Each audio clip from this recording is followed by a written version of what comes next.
Siapa yang tidak kenal dengan kata VOC? VOC merupakan perusahaan multinasional asal Belanda yang sempat memonopoli perdagangan rempah di Nusantara. Sejarah terbentuknya VOC diawali dari ekspedisi dagang oleh Van Vere ke Kepulauan Nusantara pada tahun 1595, di mana ekspedisi tersebut dipimpin oleh Cornelis de Houtman. Ekspedisi tersebut tidak menghasilkan keuntungan bagi perusahaan yang mengirimnya. Bahkan Houtman sendiri terbunuh saat berperang melawan Malahayati. Sekalipun demikian, ekspedisi ini membuktikan bahwa mereka, bangsa Belanda, telah mampu berlayar hingga ke Nusantara. Keberhasilan de Houtman dalam mencapai Kepulauan Nusantara menyebabkan adanya ekspedisi-ekspedisi berikutnya. Hanya saja, setelah kegagalan ekspedisi Houtman, ekspedisi berikutnya lebih diperlengkapi dengan banyak senjata. Pada tahun 1598, ekspedisi dagang yang dikirimkan dipimpin oleh Admiral Jacob van Neck. Ekspedisi ini berbeda dengan ekspedisi sebelumnya, karena ekspedisi baru ini mampu berdagang dengan baik di Nusantara. Alhasil, ekspedisi tersebut berhasil membawa barang-barang yang sangat berharga di pasar Eropa saat kembali ke Belanda. Keuntungan yang diperoleh para pemodal bahkan mencapai 400%. Namun hal ini mengakibatkan timbulnya persaingan tidak sehat di antara para pedagang Belanda. Adanya persaingan ini tentu membuat harga produk cenderung semakin murah. Padahal, ekspedisi ini merupakan jenis investasi yang sangat beresiko tinggi, baik bagi para investor atau bagi para pelaut yang harus berlayar sampai ke negeri yang jauh, menghadapi kemungkinan bajak laut, penyakit, sampai kapal yang karam. Salah satu faktor terpenting yang menyebabkan berdirinya VOC sebenarnya bukan hanya persaingan para pedagang Belanda atau bahkan Spanyol dan Portugal, melainkan Inggris, negara yang dulu membantu Belanda dalam perang kemerdekaannya. Mengapa demikian?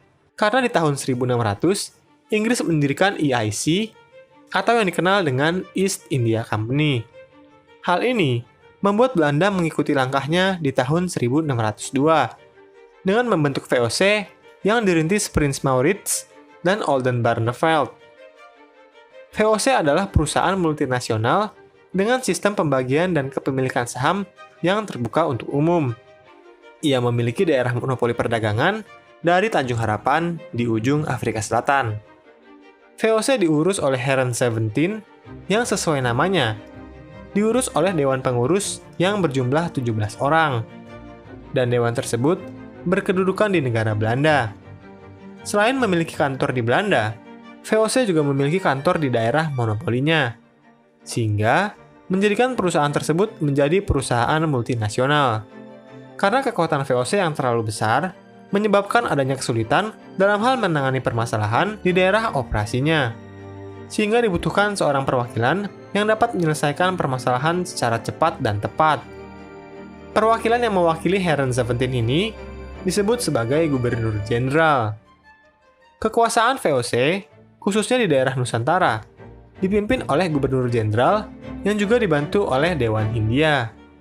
Dewan Hindia bertugas untuk mengawasi dan memberikan nasihat kepada Gubernur Jenderal, mengingat kekuasaan yang diberikan kepadanya memang terlalu besar dan dapat disalahgunakan. Kekuasaan yang dimiliki Gubernur Jenderal sebenarnya merupakan kekuasaan yang dimiliki oleh VOC, mengingat Gubernur Jenderal merupakan perwakilan Heren 17 yang merupakan pengurus dari VOC.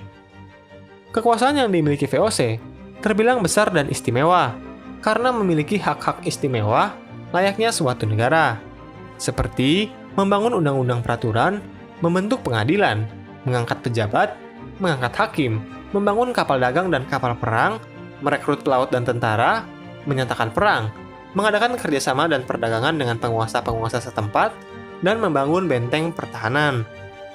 Kekuasaan VOC yang menyerupai suatu negara pada awalnya ditentang bahkan oleh anggotanya sendiri. Pada saat itu, Ricklof van Goens meminta agar VOC membentuk suatu pemerintahan yang merdeka di kota Ceylon. Tetapi hal itu juga ditolak oleh Dewan Pimpinan VOC sendiri, karena bertolak belakang dengan tujuan perusahaan yang bersifat profit-making.